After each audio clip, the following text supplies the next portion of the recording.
Okay, what's going on? Good evening. Tonight is Sunday, July the 13th, 2025. Um,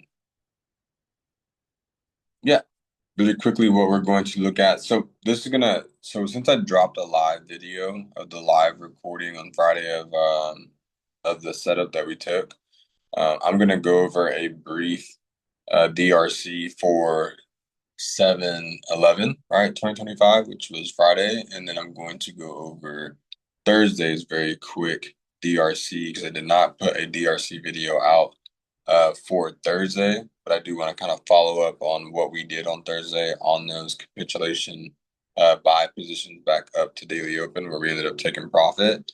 And then how that open, set up, I believe, Friday for us to find the buy positions back up. And so that will tie all in to the end of the week review and then what we look to see going forward for next week or this coming week here now.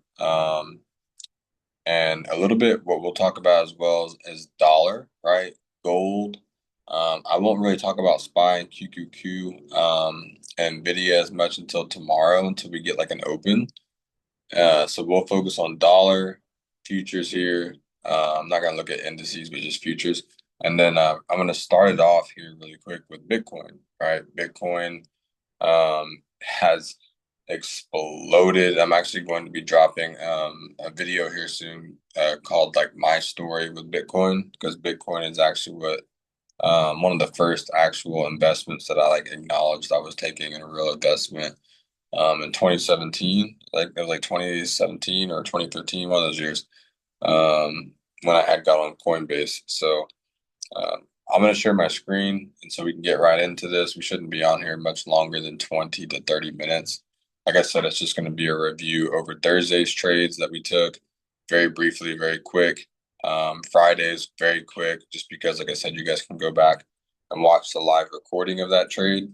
And then, like I said last week, I would be putting together the Omni Profit Capital Weekly Trader Review template. If you go into the Telegram, you can actually see that I actually dropped that template, so you can start using it for streams like this, the EOW, where you can actually follow along to grade your weekly goals, your performance summary. What did you do well? What did you learn this week? What were some missed opportunities or good opportunities that you took? What was, the market environment? What were some of your best setups of the week? What were your worst setups of the week? How would you grade your week? And then focusing for that next week, what are your main trading objectives? What is some mental edges you want to keep reinforcing from a positive week? And then what setups are you leaning into taking more than others, which you guys know for me is capitulation bounce plays, right? Shorts covering. So we'll jump into the week and I'll kind of just go over, like I said, what I've seen. But let's start off here with BTC. All right, so I'm gonna actually pull that over here really quick. And it's just pretty crazy to see. This is just going to be the monthly and the weekly time frame. And these bars are just representing a new year, right? From that November time that I was actually looking at these prices, right? And we've been tracking this thing up and other altcoins as well, obviously Ethereum as well. And so just kind of seeing, we're very close to that 120,000 mark. And just to kind of put that into perspective, if for every dollar you put in, and this is not financial advice, it's just perspective and opinion based on like Coinbase and just like getting in. But for every dollar that you put in here, around that 85, let's just say 86 to give it like a little push, right? So you kind of waited from 86,000 up to currently, let's just say right where price is. This is 84 days, right? So in 84 days, it's up about 37-40%. Give me one second here. Okay, that's all working. That's cool. Let's see. Cool. Right, so it's up about 40% just since the pullback to 85, right? Now, obviously people have been dollar cost averaging before that and the pandemic right here, which would have been that March 2020. But like I said, I'll go over more of, my story and understanding of crypto um, here soon. But just kind of wanted to show that this is just, some very epic times that we're seeing, coming into this week and just investors in general. This is really cool to see. So um, I would go over Ethereum, but I want to keep it, more focused on dollar and Q. So that's what we'll do today on that. But really, really nice price on that. So okay. And so, oh, I did say I wanted to talk about gold because if you guys have been following up on any of the DRC videos, last time we took a trade on gold, we were wanting to swing that trade on the 4 hour to this area of liquidity. And so at this point, the trade that I have and the volume that I have left, as we traveled last week, this was Wednesday of last week, we tried the buys here, right? We ended up taking some profits here. Price overnight, we had went break even. Price overnight came back, hit those break evens. That next New York Wednesday morning, we took buy positions, and ever since then, we've been able to find a low to trail our risk to as price has been breaking out on this 4 hour. So we're just tracking that as it goes, and whenever it takes us out, it takes us out. But that was a really nice setup that we took originally to start, and we're able to take a nice profit on that Wednesday. So. That's that, and then this is what we'll stick and focus into here, which is going to be NQ. Now I like to look at the whole week on an hour, right? So you guys can just kind of get an understanding of what I'm doing here.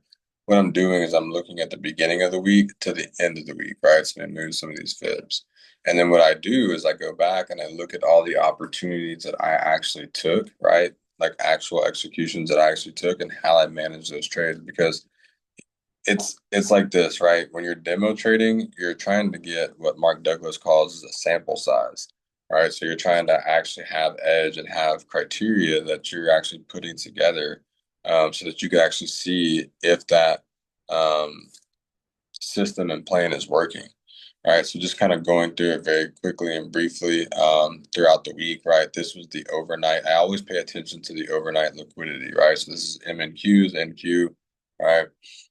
Overnight liquidity on Sunday of last week, we started off and we sold off, right? So if you look at that price there, we sold off coming into that London open time.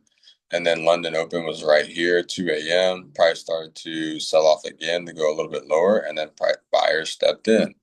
And so by the time we got to New York open, which would have been right here, this candle here, this is 7 a.m., this down candle, and then this would have been 8 a.m., and then this would have been 9 a.m., right? So by the time we got to New York open, price had not made a new high from overnight, right? This was the high on day because that was the opening candle, right? So that was the high on day. And then price had failed to ever close any candles higher. And then right here at 9 a.m. to 10, we ended up getting that lower low and we ended up playing shorts, I believe, or excuse me, on Monday is the day that I lost, right? Because I ended up trying to play the capitulation bounce by and wasn't able to find it that day and lost on Monday, right? So that was kind of how Monday went. And then just to kind of give an example of what that price looked like on a 15, just so I can kind of explain the area, is that we ended up taking that New York Open looked like this. Where was that at? New York Open was here, right? So this candle, they came down, they capitulated out this area, the 22,900s. And then I waited till around 9:45. Price printed the candle that I like to see at 10. We ended up entering here around 10:15, put our stops right here around 22,888. Price never went any further after this close higher. We trailed some risk up to this 5 minute. The rest took us out. And then I tried another position where I got stopped out. All right, so I basically had a green day, which I should have just set out after it didn't close higher and that price didn't rally for us. So like right here, we were looking for that right here. Like we were getting lower lows on the 15, lower highs, and price playing away from supply. So we should have just waited that thing out. Now, the beauty about this day was I tried in here, and then I had experienced a loss somewhere. I'd have to look, but what was beautiful about this day was that we came down and we made this wick, and a wick is usually a mitigation play. And price came down and hit that higher time frame liquidity like we like. And then we were able to see a really, really nice bounce play on the 5 minute on the way back up. So when you look at it like this, let me see here for Monday.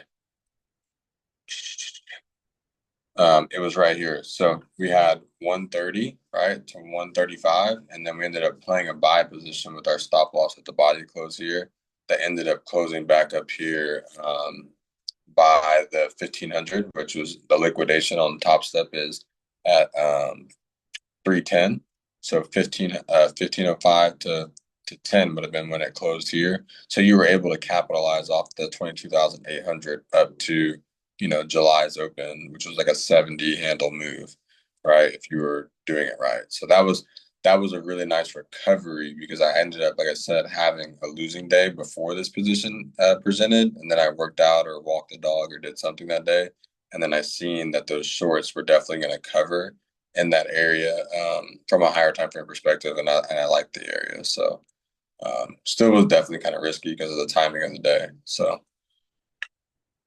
okay, so that's Monday. And then you look at Tuesday, right? So this was overnight. So this was the end of that. And then overnight, what they do on Tuesday, right? And kind of pay attention to on this 1 hour so you guys can kind of see what's going on. But what they do Tuesday overnight, right? This is all the overnight price right here, right? And so Tuesday overnight, that's what they did. They just completely bought the price up, creating FOMO inside the markets. And then what you're seeing though was, right, if you're really focused, is that 1 hour demand, right? How they play those absorption plays was starting to set. So what they do, they move price up overnight, getting people that fear of missing out. And then by the time they come back for a New York session, right? So they ran up now they're coming back from New York, right?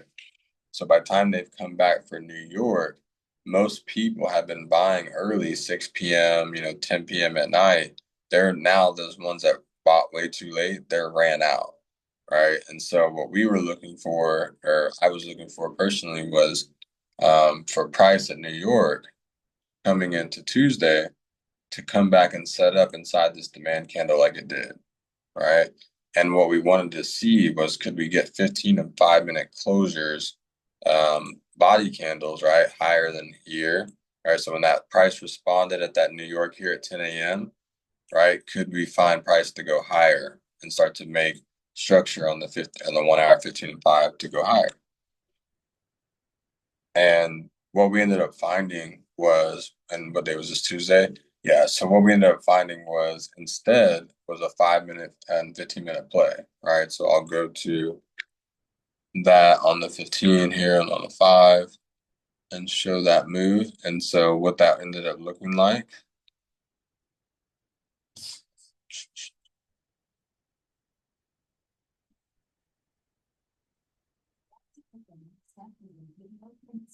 was right here, right? And this is that day I told you a lot of ICT and the influencer traders, what they do is they wait for the shift in price delivery on the 5 minute and they play it here and put their risk wherever.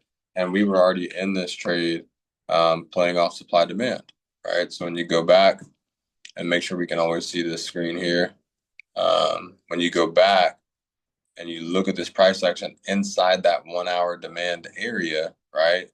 Playing below monthly open, it made sense, right? Like in the first 15 or last 15 minutes of an hour, like that's when I like to take trades. And they were joysticking people here, right? Because a lot of people, if you guys go back and think about Tuesday, a lot of people waited on that first play here and they were trying to play here, right? Because I remember seeing people short. And this is what they do, right? They trap people at New York right here on the shorts down, right? And so they were trying to play both positions and win both. And I was like, oh, okay, here we go. Because like as soon as that happens, people aren't understanding order flow, which is okay. We all had to go through it.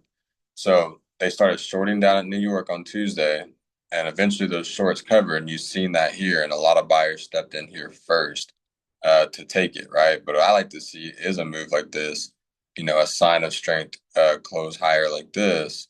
This other way, sorry. A sign of strength close higher like this, and then a slow correction pullback inside demand, and then the right timing, like a 10:30. I like that time as well. To see a demand play hold, and then to see it extend up and just close higher than here.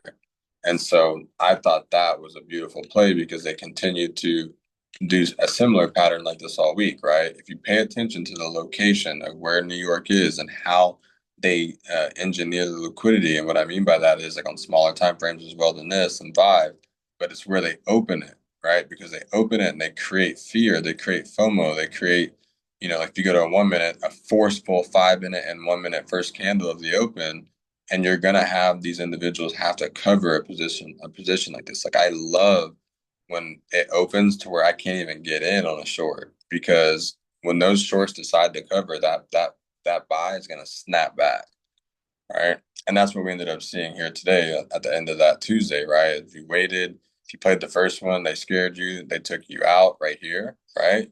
But what they did was they're still holding inside demand. And then they ended up taking that position, like I said, from like that 10:20 or excuse me, 10:30 time. And then by 11:30, right? Because it's 11:25 to 11:30, they drew on that liquidity and that supply area again on 15 and 5, but they gave you a chance to take profit on your demand play from here, right? And the reason, again, like I said you're targeting New York shorts is because if you go back and look at the timing on this, right? The first 5 minute candles from here, it breaks structure very quickly from here, right? Where do you think these individuals put their stop losses? Their shorts most likely positioned either go here or they go right here, right? So if you shorted right here, most likely you're putting your stop loss in this area. So that's why it made sense to come back and draw on short liquidity, right? Because of the New York location. Okay, so that's Tuesday.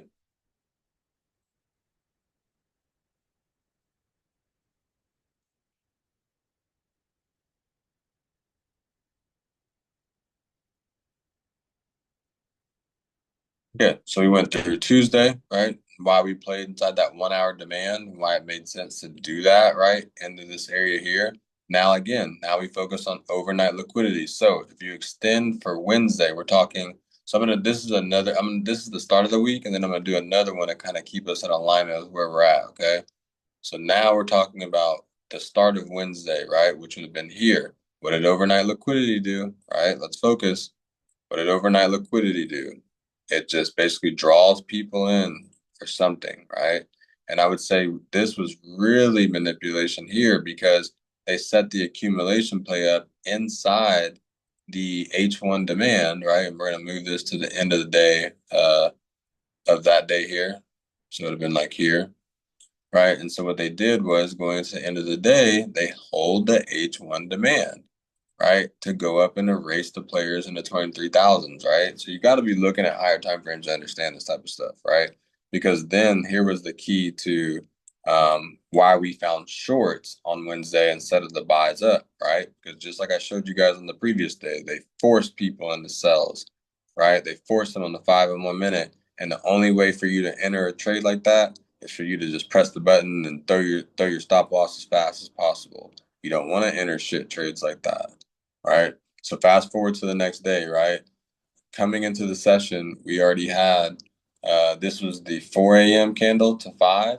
This was the 5 to 6 a.m. candle. The 6 to 7 a.m. candle, guys. You guys notice on the H1 right here, the 6 to 7 candle, right? You see how it closed higher? That's a sign of strength.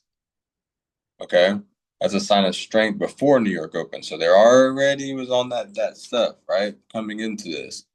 And so now you got 8 a.m. on the 15 here on the right, 8 a.m. to 8:15, sign of strength, price closing higher than previous highs, looking strong, right? Now you have 8:30, right? New York open. Now look at this open and then look at this open from the day before, how they force people. The first 5 minute, first 15-minute candle exploded, right? To take out those previous day highs in that liquidity. Exploded, giving people no way in. The only way that they could take a 5 minute trade like this, right? The only way they take the trade right here in the first 5 minutes, that's a 60, 70 handle move in the first 5 minutes. The only way you're getting in is if you're forcing your way in. That's the only way. So, what did we wait for on Wednesday? And you guys can look at the DRCs of this, but what did we wait for? We ended up waiting for, right, that exhaustion candle on the 5 minute, right, sign of weakness, and then we ended up playing shorts as they pushed back into the area, 23,080 algorithmic level, putting our risk here, right? So we ended up entering right here. So it looked like this, for example. And then we put our risk right here, right, for about 23 points.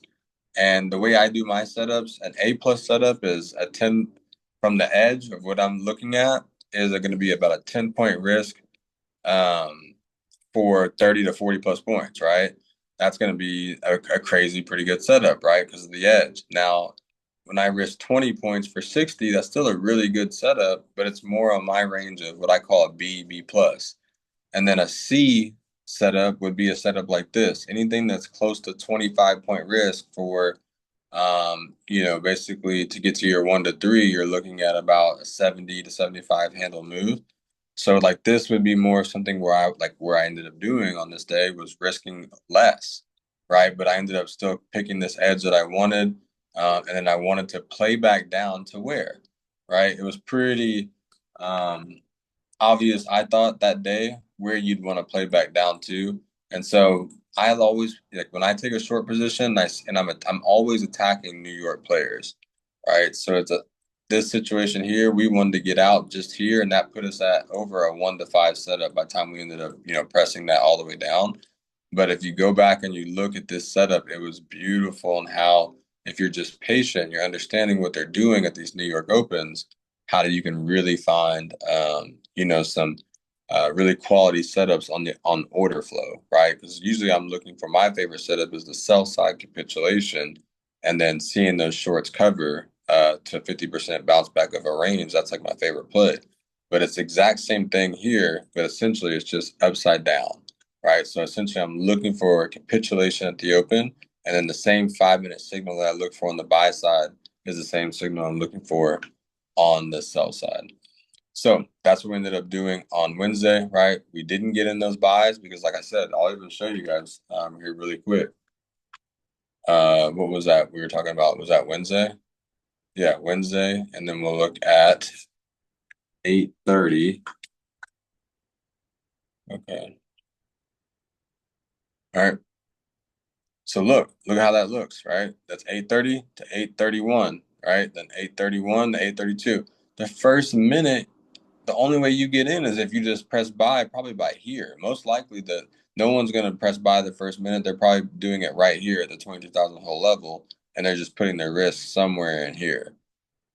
So we knew that when they do those, like the day before, they did the forceful move. I could show you the 1 minute there really quick on the previous day. All right, look at the New York. 8:30. This was 8:30 to 8:31, then 8:31 to 8:32, and they just crush it down. I mean, that's very hard to find a setup, I think, in that situation. All right. And so that's Wednesday. That's why we were looking to short that position on that buy up, and we had a lot of success in the group chats and the Discord. It was going crazy, because it was like, damn, a lot of people forced themselves into those buys, and most likely the individual didn't get 23,000; they got well above that, right? So they were, when you look at their position, they were forcing themselves. Most people were getting in like here, 23,070. Now, if you look left, we talk about supply and demand. You were trying to buy inside supply. I'm hoping that any buy positions that I had from that Wednesday at this point, as prices moving left into supply, just normal trading, because resting stop losses sit right above it or inside these areas. And so you're wanting to be seeing, buyers exit in those areas. That's how we look for it. And so that's how Wednesday looked. We had the thought that was the beautiful part. If you guys look at the recap, this was one of the best setups that I took of the week.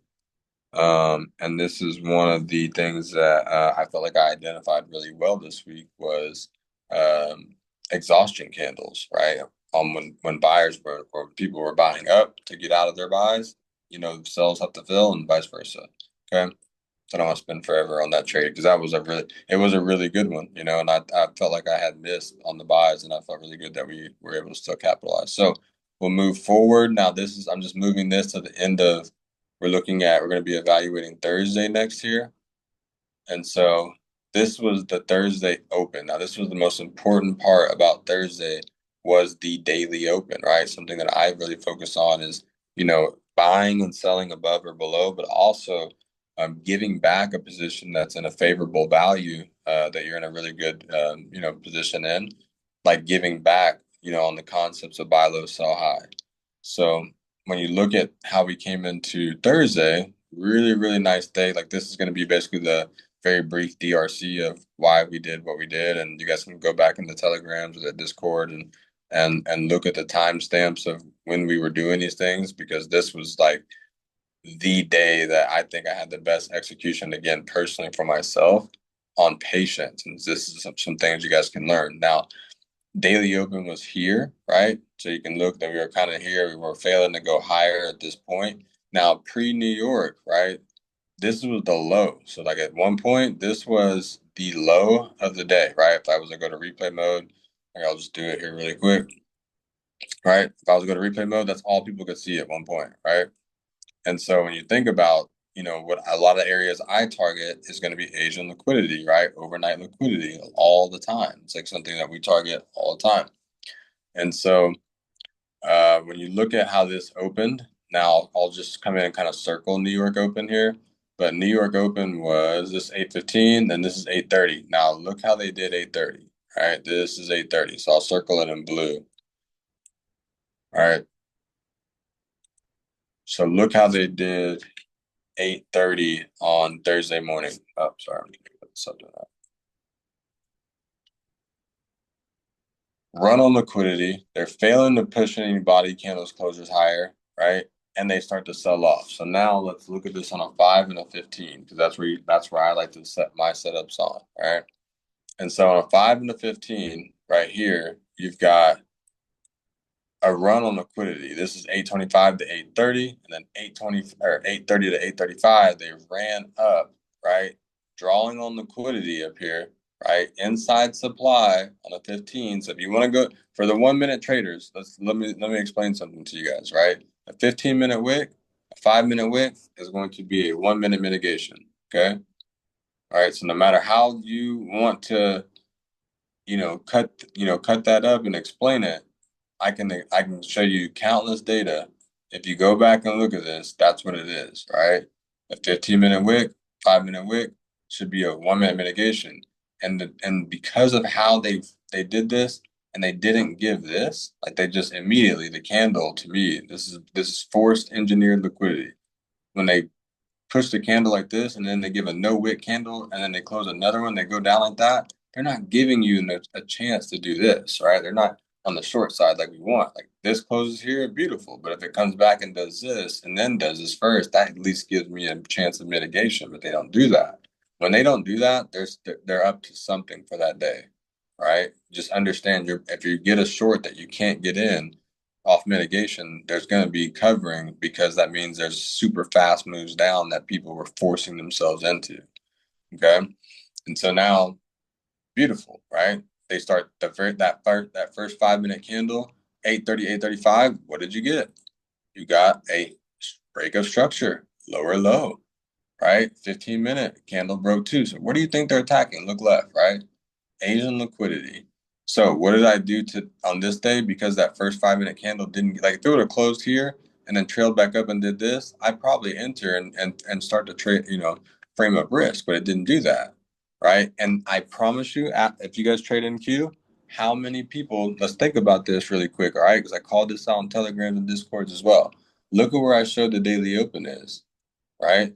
Now, where do you think the average individual got in on those shorts at New York? The average individual, right, is going to get in after it already fell, right? So what they do, they probably framed up a move like this, and this is why I attacked that short. They had a 5 minute break, 8:40 to 8:45. That was the first 15 minutes. What did people do? They started shorting here and putting their risk where?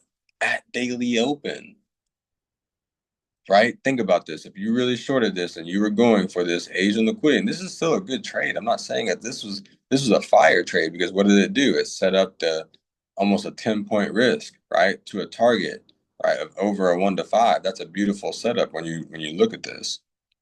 But when you also look at it, right, and you think about the timing of day, and you think about where liquidity was, right, in that week, which was here, and then inside that imbalance on the 1 hour and 15, they came right into that area and they halted for some kind of reason inside the 22,920s. Why did they do that? Right? Because these shorts at New York, if it would have came back up, it would have been a little bit more safe. But because these shorts at New York were seeing that that price wasn't going lower down into this area, those shorts at New York start to cover that position. How do I know that? Because I'm watching Topstep, I'm watching Twitter, I'm watching influencers, I'm watching people who want to show a profit very quickly, right? And so you have to ask yourself, do you want to catch those type of moves or you want to catch the move, right? And so here's the liquidity from those shorts. We ended up coming in. Like I said, you can check the Telegram. We ended up waiting for the first sign of strength.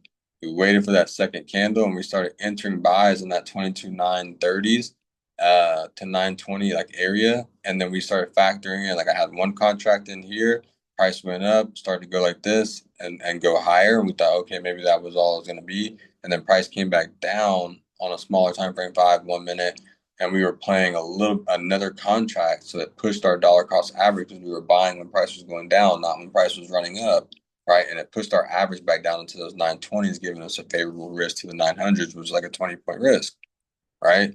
And so where did we play back up to get a deliver on that liquidity by 1:15 p.m.? Right back above daily open, taking the sell side from the shitty ass trade that New York presented, taking that liquidity, right? Does that make sense? You guys kind of seeing how that price looked, took the Asian liquidity, came down, took that higher time frame area, which was looking like this on a 1 hour, right? Which was a 1 hour imbalance. So let me highlight that just really quick so you guys kind of see that. You got to look at this from a fractal standpoint. You got to be able to see higher time frame, all like price time context. It's like, and location. It's like, but you watch the 1 minute only. No, you have to watch all the time frames and understand if you want to be elite. Okay. So they came down, and a 1 hour wick usually has a 15 5 minute dump slash mitigations that rally back if it's super fast. What'd you get? Why did this snap back? Because shorts are covering. I mean, like I've literally showed this so much. It's crazy. I was going through my Instagram bubbles, and I've been seeing these short covering absorption type plays since like 2022, and now we have the nuance on it. Okay, so that's why we ended up buying. Hope that makes sense in this area. And then I promise you, a lot of people were telling people to buy, most likely in here, like after it like already had, ran up, and they're not telling them to buy at 11:15 like we were looking at, but they're telling them to buy this a lot later than what you'd want to see, and you got to think about where the target actually was. And now the beautiful thing was, really quick, I didn't want to go too much into like a divergence situation, but I focus on divergence, right? And the cool thing about this was that the same day that we were in this position, right? And we were coming back off the bounce back buy here. So I'm just gonna bring up ES here really quick as well. Okay, so this is Wednesday right here, or Thursday for. So now this is what I want you guys to understand about divergence, right? And how I thought it was a better call out for me personally of understanding liquidity to get out on a perfection type position, right? uh than ES, because anybody could have bought, you could have bought right here on ES 6330s and got out at all-time highs. That was a clear area. But what I said was that I thought was really, understanding of the marketplace and really gives you guys some more clarity and confidence on these positions is that we took buys on the NQ here, but we gave back above that New York liquidity, right? Above daily open, right? Buy low, sell high. But at the same time, when we were doing that, look how like when I hover over that daily open, you guys see that on NQ on the far right. Look in the middle screen at ES. And so as from supply and demand, as individuals were exiting at all-time highs on ES, you guys can go check the Discords and the Telegram, right? I was telling people, get out of your NQ position above that daily open for Thursday, right? Inside the supply candle. Does that make sense on divergence? One's taking all-time highs, one's 80% of the range. That's all it is. People make it so much harder than that. All right, so that's why we were exiting and getting out above daily open on NQ and above liquidity and taking someone's taking money, right? So I hope that helps understand too, because that was a really big key moment, okay? And then honestly, let's go ahead and talk about how Friday kicked off was because of look at how overnight for Thursday, right? This was going into Friday, right? Going into Friday morning right here. ES here on the far left, 15, and then let's do 1 hour here of ES, 15 here, and then we'll look at 15 and Q. Look at that, right? So it's all about location and understanding where liquidity and where people are giving back orders and supply demand. And so price overnight falls off a cliff. And so we'll go back to just NQ here because we finished Thursday, right? Because that was the day I didn't do a DR, or excuse me, yeah, a DRC. And that's the one main thing I want to focus on in this video is just understanding that like that location of New York is everything and how forcefully they create that tension to get in is what makes people get, really flustered. Okay, so now I'm gonna move this one right here. You guys can see because this was the end of the week. And what I'm going to do on this is possibly just go like right here. That way we can just see the end of the week. And so this was Friday. So this is something that, I had a couple individuals message me on Friday morning and they're like, well, what should I do? I'm thinking and I want to go sell side here. Now they're probably playing the 1 minute, right? Because they're probably considering this is a high and they're trying to sell this down, right? And I'm like, you're getting caught in absorption. Understand, right? Let's take the Thursday daily open off because we already broke down Thursday and how to attack that liquidity. Now this is Friday's daily open. This was Friday's high. Friday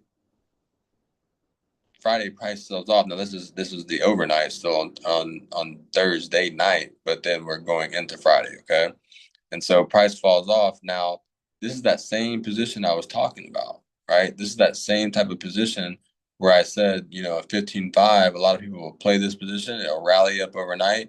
And then by time New York comes back, you get the same expected value. So you're basically going to get the same price, most likely, most people are going to take, and you get better edge with a target, right? So what does the impatient trader do? They take the trade here, right? And I'm not saying it's a bad trade because I actually ended up liking it on CFD personally, but you got to understand how to play it, right? They give that first push on a 15.5 like that, right? Like you see, like here, and people never have we do, right? We have a system for trailing risk and protecting the trade as the market makes money available. Most people don't.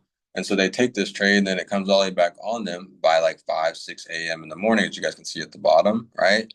Now, this was a beautiful setup for me, right? Because I ended up taking this position. I was able to trail some risk here in that overnight. And then 2,300 hours for me is around 11 p.m. So I was still getting ready to lay down that night. And I ended up trailing some more risk to here, right? So price comes, in my sleep, it goes lower low here, lower high, and then breaks. And it took our trailing risk that was in profit out. But now we started the day off with a little bit more green when we woke up, which was a really, really good feeling. And then price had engineered some liquidity, right? So set a low here at like 4:45, like 5 in the morning. Then price rallies and makes a new high, right? Closing strong here. And so this is all pre-New York, right? So this was 7 a.m. going into 7:15. And so now they're doing the same thing, right? That they've been doing all week and just setting up supply and demand. Going into New York, right? And this is where I said I won't go too crazy on the overview of Friday because I gave the live recording and it's on YouTube, and you guys can go back and watch that. But what we did here on Friday was really, really nice because price at New York did that same thing. Remember, I'm talking about something you can take notes on is understanding the location of where New York opens and what happens inside supply demand 1 hour 15 and 5. And so they came here at New York 8:30 to 8. This would have been a 15 to 8:45. And the first 15 minutes, the candle opened and closed lower, but it didn't break the structural low, right? It didn't break lower to actually show weakness to take that low of day. And so for me, if you guys go back on the watch the video, we ended up taking buys in that 845 to 850 candle. We ended up taking buys right here around 22,888. And then we ended up scaling out of most of that position in that internal high, right? Liquidity, right? So it came up, hit 23,000 whole level. We were looking to get just right above that wick. We ended up doing that. We were able to partial out of that move. And then price ended up falling off back into 1015, back into demand, and then came back up and ended up delivering daily open. Now, I ended up personally getting out of my position because I wanted to get out with my goal for the day and for the week, which was right here. And I trailed risk up. I didn't manually exit the trade. And then I was grateful to see that, even if we wouldn't have, trailed risk up and secured the bag on that Friday trade, that it still ended up going back and doing what? Delivering daily open. But what did it do as it delivered daily open? It sold off, right? Because if it couldn't close higher than daily open, the daily was going to, eventually have to get weak. And that just repeated not only, here, right, for that daily open situation here, that actually happened on the daily open, like we talked about here, for our positions to get out of our buys, right? So you get what I'm saying, right? These individuals, like I had to buy here, right? And I did the same thing on Friday. Essentially, was give back above daily open, right? So it's not just about entering. People think that opening price theory, like I've learned, it was brought to my awareness by different individuals in Trade House, but also I read books, right? And I started reading these books by Larry Williams, and he explained that an entry tactic isn't just what you're using opening price theory for. It's you're using opening price theory for supply demand, and you're trying to understand where those individuals that have those accumulations and distributions at areas. So inside demand, there's going to be accumulation, like you're seeing here, and where those individuals give back the order. So, for example, buys were inside of accumulation, 15 5-minute supply demand. Where did we give the orders back on that previous day? Above daily open. Where did we do here on Friday, right? Live recording. We bought 15 5-minute demand. We gave back above daily open, right? Because think about it really quickly here, guys, because I'm going to end the call here soon, is that you got to ask yourself this question. Who would be willing at this point, after the price is blasted, who would be willing to buy this price up here at this point? You want someone to do that. You want a novice noob to be here in this position right now, deciding to buy because you need someone to fill the other side of that order. That's how trading works, right? Unfortunately, for you to win, someone has to lose. Okay. And so go back and let me know if you guys see that. When you take a buy position, focus on point of interest of giving back in specific areas as well. And I would say for me, this was more of a C week. It was a profitable week for sure. But on the grade. I was just looking at the grade because you guys will be able to go back and look at this document as well once you're going over this. So on step 7, it was more of a C week for me. And my best trade of the week was this one, right? Friday. My worst trade of the week was Monday, hacking away at, I had already had secured a green day, and then I tried to increase and make something else more happen, right? Tried to force something. So that's that. And then I felt like the market environment was a good environment, supply, demand, stuff like that. And we were very sideways, right? So, you have to be able to understand inter-range liquidity and how to play. But I hope all this is, helped you guys out. And you can always pause and go back and record over the recording. And then looking at next week, setups to lean into, mental edge to reinforce our main trading objectives. From a technical standpoint, I'll kind of show you guys what I'm kind of seeing here is there's really not an idea other than, we could possibly move lower to these lower levels because we're not showing signs of strength yet. But as we come into this, for the end of the day, let's go ahead and move this to 1700 hours. Seeing how price is delivering currently right now, like for me, for ES, and for all three of these assets, I would like to see if these draws on liquidity tonight, especially with like NQ here, if we're going to go back and fill these gaps. And if we're going to see higher pricing coming into this week, we have one of the biggest news weeks that you can have, right? I know there's going to be a lot of news, so definitely check Forex Factory. There's a lot of red folders this week. Let me check a couple things else here. What did I learn this week? So yeah, I'll leave you guys with that. I don't want to go too crazy, but I hope, like I said, that helps with NQ and understanding. Like I said, when it comes to this intraday price, from what you guys can see here on the 15, we have previous day highs that we'll be looking at, and I'll be marking up in the pre-snap read tomorrow. But I do see prices starting to, hold this area overnight, the 22,850s, and go back up and, start attacking some of those shorts from previous day. So be on the lookout for that document. Let me know if there's anything I can do to make it any better. And I look forward to doing more EOWs, right? End of week reviews with you guys in the future. So with that being said, I hope you guys have a good rest of your night and have a safe and tremendous blessed week trading. And that being said, have a good night.